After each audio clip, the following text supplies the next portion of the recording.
Made with Spoken. Coyote star. Innesto Storm, Crescent region. She drew my portrait in a dead tree sketchbook with actual pen and ink. That's how Allison Flowers, the youngest heir to the Flowers energy fortune, finally seduced me. Of course, I had no idea who she was at the time or that she'd only just turned 17. But thinking back, I really should have known something was up as soon as she told me her name was Nightflower.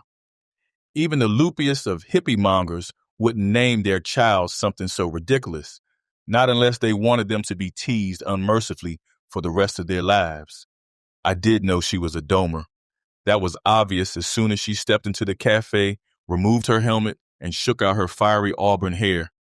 Her skin was that warm, luminous, pleasing sort of pale, and it didn't have a blemish on it.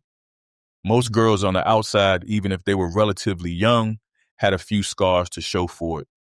It wasn't because they got into fights or anything, although plenty of them did, but the toxic air took its toll on everyone, even the young and beautiful.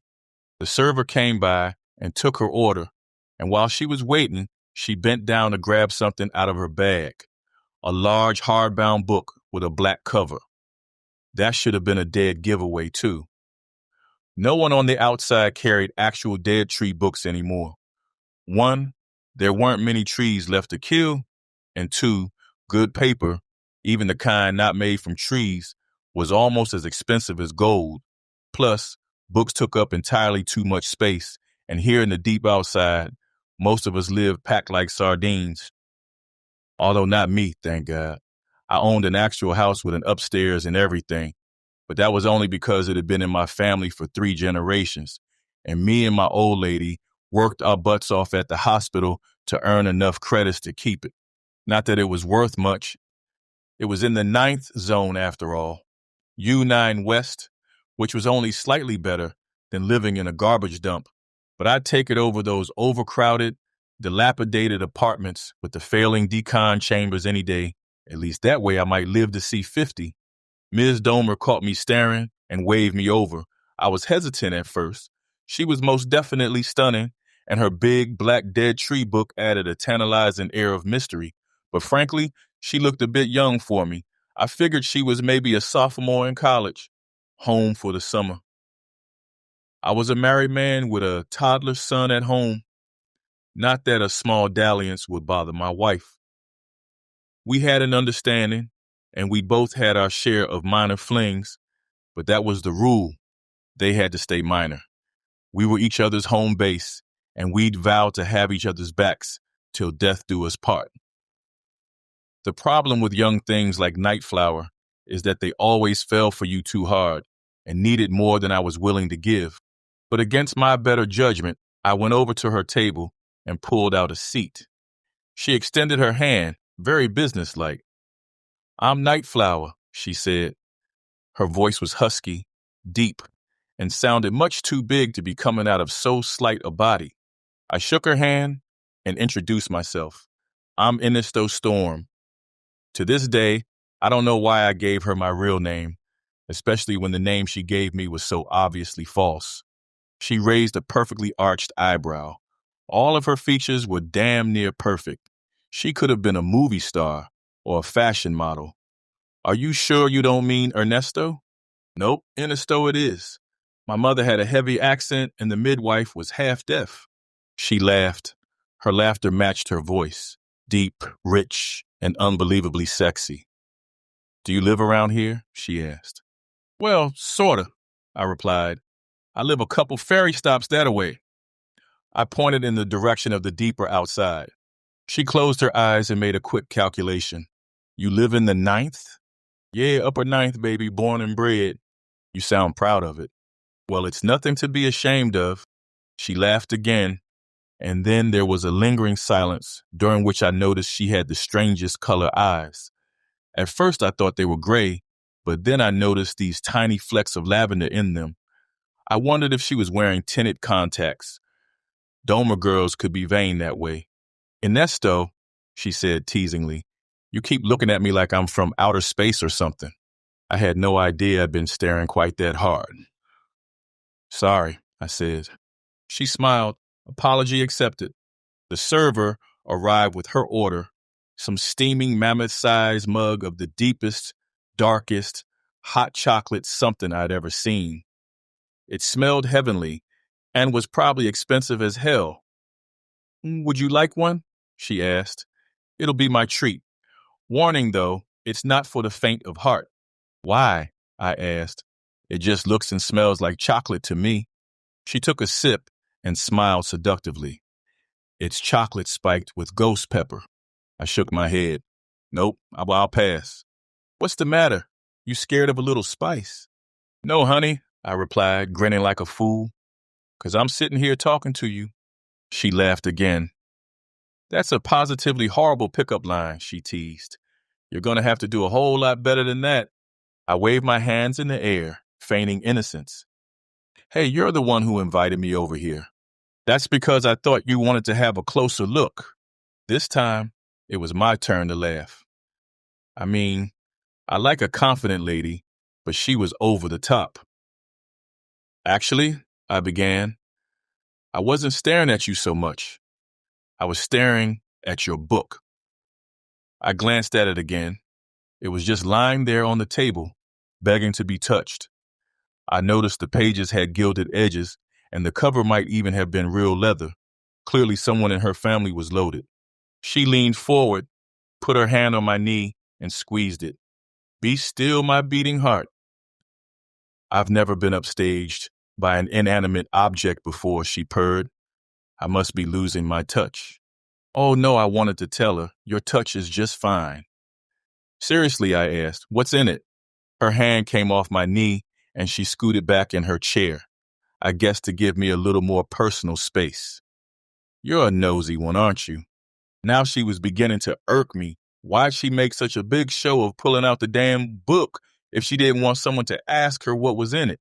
She must have sensed my displeasure because she moved her giant mug of ghost pepper chocolate, opened the book, and flipped through a few random pages. I was astounded. It was an old-fashioned sketchbook filled with honest-to-goodness pen and ink drawings. And if the drawings were hers, this girl was no slacker.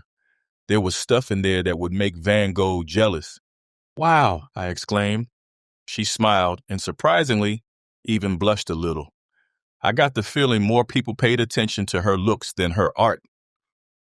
Thank you, she said shyly, lowering her eyes. And just like that, all her bravado vanished. You did all these? Yeah, she said. I've been drawing almost since I was born. Who taught you how? She shrugged. Nobody really. I just kind of taught myself. Well, I said, you're a damn good teacher. I repositioned the book on the table so I could get a better look. Frankly, I was surprised she let me put my grubby hands on it at all. Because nothing about that book was cheap. The paper felt like pure cotton rag. The binding was definitely leather. The materials she used were primo. And the art itself, the work of a master. I paused at a drawing of waves beating against a rocky cliff. It was one of those scenes that could have been just a tired cliche. A schmaltzy bit of nostalgia for a pristine world that never was. But somehow her use of line and shadow made it sing anew. Where's this? I asked. Pacific Coast, she replied. Then she quickly added, don't worry, I haven't actually been there. That was done from a video. Uh-huh, I thought to myself. Maybe she didn't vacation there on a regular basis, but I got the feeling she'd been there at least once. The drawing definitely had the feel of something done from real life. Even one of those extreme virtual reality videos, coupled with a healthy dose of imagination, couldn't account for what I saw on the page. There was just too much detail, familiarity, and passion. Are you studying art in school? She took a sip of her chocolate, then cackled derisively. You've got to be joking, man. Who the hell would waste precious credits studying art? I got the feeling she was trying to impersonate someone and doing it badly, most likely on purpose. Then what are you studying? Transnational economics. She took another sip of chocolate, smiled, and winked. With an art minor. Good, I said, somewhat relieved, because that first bit doesn't seem like something you'd be interested in at all. She shrugged. It was the only way Dad would pay for school. I had to study something practical. Well, for most people in the world, the so-called economy sucks, I said. That's all you need to know. See, all I've got is a lowly practical nursing license, and I've got it all figured out. Something about my little diatribe piqued her interest. You're a nurse? She asked. Yeah, I work at the infamous Ninth Zone Hospital. Why? Somehow, I wouldn't have guessed that's what you were. Why? What do I look like? I had you pegged for a soldier. I laughed a little. Same difference, I quipped. I mean, I've never served in the military or anything, but I'm sure I've seen things come through our emergency room that are almost as bad as what you see in a war. Sometimes they might even be worse. She nodded her brow and continued drinking her chocolate while looking very serious. I'm sure you have, she solemnly agreed, her voice dripping with what I thought was self-righteous pity. That really pissed me off. She was starting to sound like one of those well-meaning, do-good Domer children who wanted to save the poor outsiders just to piss off their parents. I shot back. You have no fucking idea what I've seen. She responded by kicking me in the shin, hard enough to bruise. Who knew such a pale willow of a woman could kick like that? Listen, asshole, she growled. Don't get to thinking just because I live in the dome, I'm like every stupid Domer broad you've ever met. I'm sorry, I said. It just sounded like you were pitying me, and I don't need your pity. I can see the injustice of our situation without pitying you, she curtly stated. I'm kind of smart that way. So, I shut my mouth and redirected my attention to the sketchbook. I didn't want to torpedo a perfectly good flirtation by arguing politics. I slowly turned more pages. There were plenty of landscapes, but mostly there were portraits of random people who lived in the outer zones. Apparently, she spent a lot of time drawing people on the ferry. I tell you, for a Domer girl with a pricey sketchbook, she sure spent a lot of time outside. What are you doing this summer? I asked. She stretched and made a big deal of yawning. Working as an intern in a bank, hanging out, doing interviews for the Dome Youth Volunteer Corps. Crap, the Dome Youth Volunteer Corps. I should have known. I guess they weren't a bad group of kids. They were doing more than most Domers did, but I just didn't trust them. The DYVC was reportedly founded by a Domer 7th grader who had a BFF on the outside who died from an environmentalist cancer. Her friend's passing made her hurt like hell, and she wanted something constructive to do with her grief. Yeah, kids in the Corps, well, actually, they weren't all kids because you could be in the Corps until you were 25. Went out and volunteered in the hospices, hospitals, schools, and libraries. There were even a few brave souls who made it as deep as the upper ninth. Along the way, they interviewed people about their lives. The purpose of the interviews was to chronicle the outsiders' grievances and present them to the Dome Board every quarter. The Corps never wanted the board to forget there were actual human beings out there living in the muck. I don't know if the kids really did make the reports or if the board listened, but I did know that in the nearly 5 years of the Corps' existence, nothing had really changed. There was also a rumor the Corps was actually a sneaky way of keeping tabs on the more radically minded elements of the outside. You know, the people who whisper late at night about blowing up the dome and actually mean it, since people will tell an earnest kid almost anything, but I didn't have an opinion on that one way or the other. All I know is that no type of so-called reform initiated by a Domer ever amounted to much. And why would it? They had it pretty good. Who'd want to give that up? Why are you frowning? She asked. I'm not such a big fan of the Corps. Why? What have we ever done to you? You all haven't done anything to me, but you haven't exactly done anything for me either. She crossed her arms and glared at me. I beg to differ, she said haughtily. Damn. Looks like we were going to wind up talking politics anyway. I slammed her sketchbook shut, leaned in, and gave her the evil eye right back. Tell me, what the hell have you done? 2 years ago, Class A air filters were installed on all the public ferries, as well as in all public libraries, even the Ninth Zone Library. Class A decon chambers were installed in all public libraries and schools, as well as all community gyms. That's the same class of chamber as the ones you go through before entering the dome proper. I gave her a cynical round of applause. So, you gave us better ways to wash off the muck. Whoop-de-damn-do. But the muck is still out there. The air still smells like raw sewage, and despite the new chambers, filters, and better haz suits, it slowly leaches the life from us every damn day. We are surrounded by miles upon miles of water that's deader than the moon. Do you realize how fucked up that is? Ultimately, we all came from the sea, but now, if we tried to swim in it, it would kill us, instantly. What happened next truly surprised me. I thought she would dig in her heels and try to argue more crap. Instead, those queer half-lavender eyes of hers welled up with tears, and I could tell by the way her body trembled they weren't no half-assed crocodile tears either. "I'm sorry," she cried. "I'm doing the best I can do. I'm doing the best I can do." That was an odd way of putting it, but it was telling. It meant she took the whole domer outsider divide personally, which was a hell of a lot more than most domers did.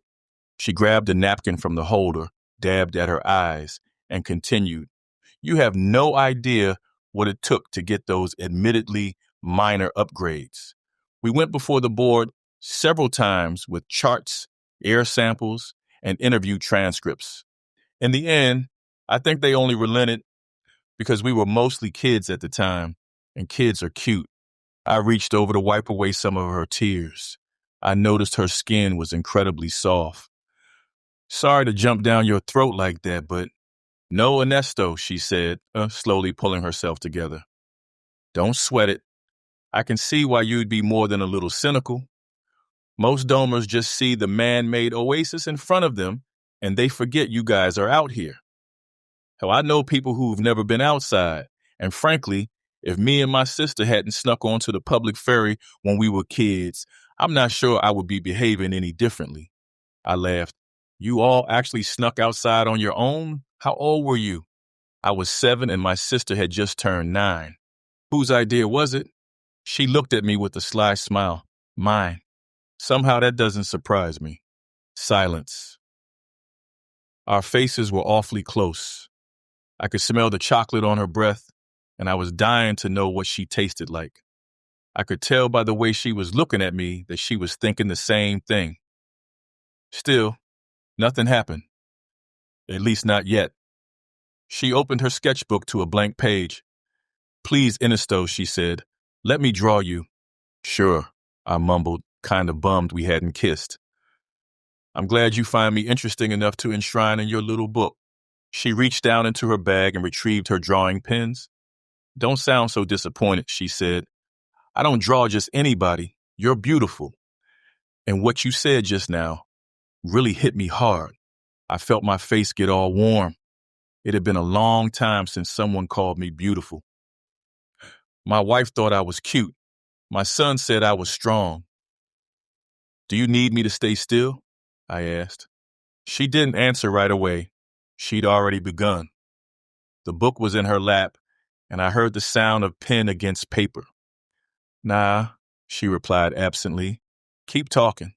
How come you don't use a tablet?" "I do sometimes, but I prefer actual pen and paper." "Who buys it for you? Because that stuff ain't cheap." She smiled, and her eyes got a slightly dreamy look to them. "A really good friend." So she had a sugar daddy, and she had some genuine feeling for him. That was good. That meant even though she was young, she wouldn't get too serious. She'd make an excellent summer diversion. I didn't say anything more. I was too nervous about what she was putting down on the page. I mean, I knew whatever she produced would be decent, but I was anxious to see how she really saw me. When she showed me the finished product, I was blown away. There was something miraculous about it. Part of it was that I had seen her make it right before my eyes, and there's always something magical about that.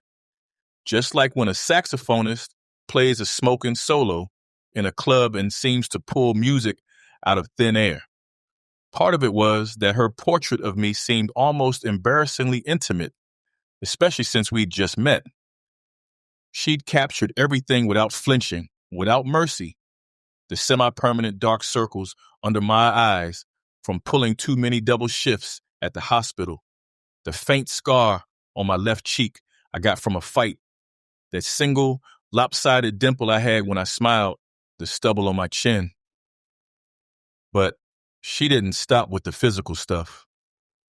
Somehow she managed to capture what was deep inside. I looked into my eyes and could plainly see my own smoldering desire for her staring back at me, forever frozen on the page. It was kind of spooky, but it was also kind of hot. "What's wrong, Innesto?" she asked playfully. "You don't like it?" "No," I answered in a daze. "It's just that it's perfect. Maybe a little too perfect." A devilish grin played across her lips. She knew exactly what she'd done, and she'd done it on purpose. She closed the sketchbook, took a final sip of chocolate, even though I'm sure by then it had gone stone cold, stood, walked up behind me, and ran her fingers through my hair. Then she leaned in close and whispered into my ear, "Would you like to sample the chocolate now?" I scooted around in my chair to face her. "Honey, you know I would, for true." And then she kissed me. We booked a room at a hotel in the lower sixth. We hadn't even gotten through decon good before our hair suits and clothes were on the floor, and we were all over each other like a couple of hungry wolves. It wasn't until we were getting dressed again that I got a good look at the tattoo on her back. It was huge. It covered her entire back, which was odd because domers didn't usually get tats that big. It was gorgeous. It was an intricate earth tone flower blooming against a rich ink blue background. The flower's many layers of petals had frosted edges, so it had to be blooming someplace cold, like perhaps the desert at midnight. Her skin was the perfect canvas. Against all that luminous whiteness, the colors really popped. "Where'd you get your ink?" I asked. "Smokey Joe's, Lower East 7th, she replied. "His design or yours?" "Mine." "What's it called? Has it got a name?" "Coyote Star." I laughed. "Have you ever even seen a coyote?" She laughed along with me. "I saw a stuffed one in a museum once." "Well, Miss Nightflower," I said, scribbling my digits onto her palm, "if you'd ever like to get together again, just text Coyote Star to this number." "Certainly, Mr. Storm," she said. She grabbed her bag and was off. She summoned me several times that summer, on the average of once a week. Then came the end of August. School started. The mist thinned, and I didn't hear from her anymore. I figured things had just dropped off naturally. She'd gone back to college, and I was now the titillating story she told her girlfriends. "What did you do over the summer?" "I screwed some guy from the upper ninth senseless. We did it in every zone and lit up the whole Crescent."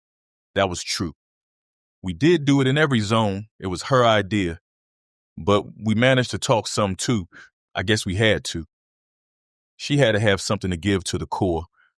But I didn't mind, because when I talked, she really listened, and that was the first time any domer had ever done that. I kind of missed her when she stopped calling. But oh well, a summer fling is a summer fling. So, imagine my surprise when she walked up to me at the shuttle stop near the hospital early, one soupy October morning, just as dawn was beginning to break. I had pulled yet another double shift, and I was bone tired.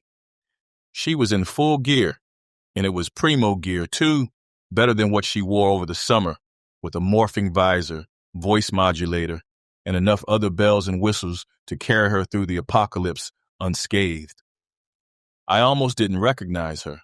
She immediately grabbed my arm. "Innesto," some robotized version of her voice said, "we need to talk." If talk was code for something else, I definitely wasn't in the mood. Things had been super busy at the hospital, and every fiber in my being ached for sleep. "Sorry, Coyote," I told her. "I'm an old man. It's been a long night, and I'm too tired for that foolishness." She responded by squeezing my arm even harder. Obviously, she was looking for something other than sexual healing. My fingers began to tingle. "This is serious," she said. I gulped. The fear in her voice, even partially disguised, was palpable. I wondered what, or who, had put the scare into her that bad. Okay, I said. "Just let go of my arm." I followed her to a private shuttle parked on a side street.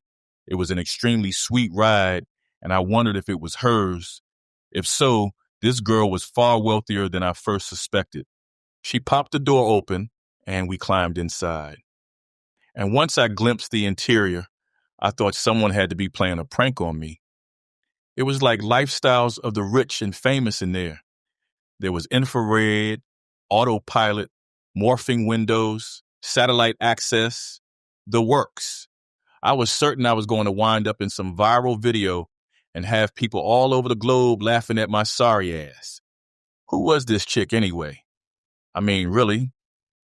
She morphed the windows to opaque and switched the air filters on.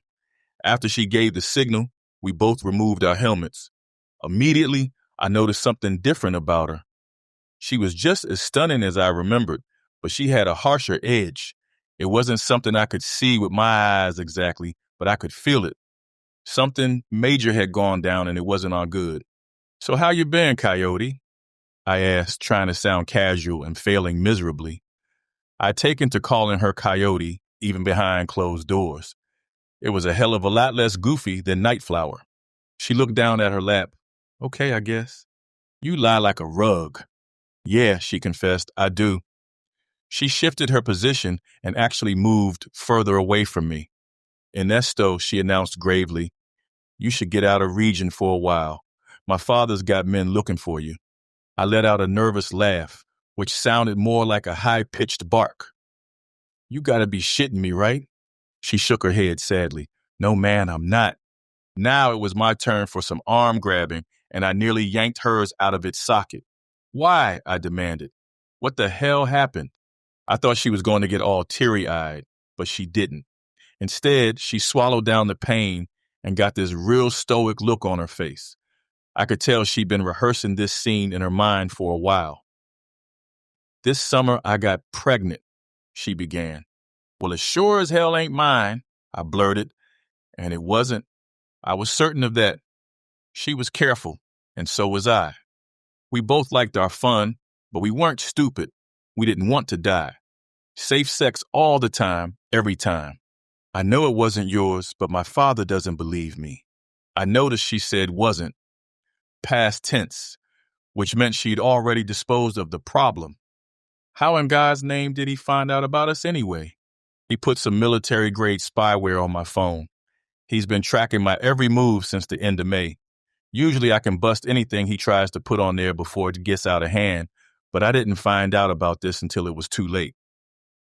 She was so blasé when she told me that, like it was a normal thing for a father to spend several thousand credits tracking his daughter like a common criminal. "Damn," I swore, punching the seat. "Just who is your father, and who the hell are you?" She didn't reply right away. She just rocked back and forth, rubbing her arm where I had grabbed it. Finally, she said, "Vincent Flowers is my father. I'm Allison Flowers, his youngest daughter." My stomach did a backflip, and I almost shit my pants. All that summer, I've been banging the daughter of one of the richest and most powerful men on the planet. I tried to remember everything I'd read or seen about the Flowers daughters. There hadn't been much. They had been shielded from the public eye. No photographs, unless they were official. Only the most superficial of press releases. I did recall reading something about Allison's older sister, Etta, going abroad to study. As far as I knew, Allison hadn't entered college yet. "How old are you?" "I'm 17, she mumbled. I let out a heavy sigh and shook my head. I was in some deep doo-doo. "My father has no legitimate case against you," she continued. "I've already checked. The age of consent in this region is 15. That didn't really make me feel any better. "Do you have any idea how old I am?" "You're going to turn 35 this Christmas. You're also married, and you've got a son who's going to turn 4 next February. He's enrolled in the gifted and talented preschool in the 4th zone. He's reading big boy books already. I unzipped the neckband of my haze suit. According to the space age dashboard, the temperature inside was a truly miraculous 68 degrees compared to the high 90s outside, but I was burning up anyway. The walls were closing in. "How do you know so much about me?" I asked. I was careful not to talk about my family. For my father, who has almost unlimited resources, anyone's life is an open book. "I have a feeling your father would like to close my book. Permanently." She shuddered. There wasn't anything she could say to that because she knew it was true. "Coyote," I asked, "what the hell were you thinking?" "I was thinking about how beautiful you are and how I wanted to show you a good time." And she had. Even with my guts twisted in a knot and my heart pounding faster than a spooked rabbit on meth, my body ached with the memory of holding her as close. "God," I sighed, "you can't go around grabbing everything and everyone you think is pretty. You've got that cursed Midas touch, and sometimes it kills." That's when the tears started. "I'm sorry, Innesto. I didn't think it would come to this." "Well, it's my fault too," I conceded. "Maybe I should have checked you out more and learned to stop thinking with my third leg." I rubbed my temples. My head felt like it was about to explode. On the one hand, I was really pissed about finding out I'd been some rich girl's plaything for a couple of months and that I might even have to pay for that with my life. On the other hand, I genuinely liked her. I said, I hope you realize I just can't up and leave." She wiped her eyes with the back of her hand. "I know. I've got my wife, my son, and I've never been out of the Crescent in my life." She sniffled a little. "I know," she said again. Silence. I fought the urge to hold her hand. "I just got one question," I finally said. She turned and looked me dead in the eye, and for the first time since I'd met her, the depth of her youth really showed. Yeah, she was a once-in-a-lifetime beauty, but she was also just a kid. "What?" she asked. "Do you really do work for the Dome Youth Volunteer Corps?" "Hell yeah," she proudly replied. "I founded the damn thing." "You had a BFF on the outside?" "Yeah, her name was Angelina Blanchett. She lived in the lower 7th East and died of an environmental leukemia at the ripe old age of 13. Her jaw clenched. She was still angry about it. "I'm sorry for your loss," I told her solemnly, even though I'm like 5 years too late. She smiled weakly. "That's okay," she said. Then she added, "Dad wouldn't let me go to the funeral." More silence. Well, I thought to myself, at least I did a whole lot better than him. She reached under the seat, pulled out a shiny silver padded envelope, and handed it to me. "Here," she said. "I want you to have this. Don't open it unless you are alone." "Why?" I asked nervously. "It's not naked pictures of you, is it?" She shook her head and laughed. "No, it's not." "Well then, thank you, I think." She started to fidget. "Innesto, I gotta go." I shrugged. "Okay. You want me to drop you back at the shuttle stop?" "No, I think it is better if I walk." She nodded. "Okay." We donned our helmets. She popped the door open, and I climbed out. "Bye, Coyote," I said. "Bye," she said back. I started walking, and then she called out after me, "Innesto, so help me God, if my father harms one hair on your gorgeous body, I swear I will destroy him and everything he stands for." I was tempted to laugh, but I knew she wasn't joking. Her voice had a nuclear chill to it. The silver envelope contained the portrait she'd drawn of me at the cafe, the original sketch she'd done for the tattoo on her back, and a flash drive loaded with 20,000 untraceable credits she and some friend of hers had hacked out of her college fund. She really feared for my life and hoped I would run far, far away to save it. Vincent Flowers' men caught up to me a couple weeks later. They ambushed me at the 8th Zone ferry stop, dragged me into an out-of-service decon chamber, and proceeded to beat the crap out of me. Afterwards, as a courtesy, they dropped off my battered, bruised, and barely conscious body at the 9th Zone emergency room. I'd lost a few teeth, dislocated my jaw, and broken my nose, along with 3 ribs. After I got healed up, my wife threw me out of the house. I'd broken our cardinal rule. An affair which results in broken bones hardly qualifies as minor. That's when those 20,000 untraceables came in handy. I drifted for a while and finally settled in Northwest Woods. In the meantime, as the years passed, Nightflower blossomed into a legendary graffiti artist and feared political radical. Once, a potential new lady friend wandered into my room during a house party and spied the 2 Nightflower originals I kept framed on my wall. She was highly impressed. "Damn, Nesto," she said with a heavy dose of envy. "Do you know how much those things are worth?" Professional audiobooks in a click. Spoken.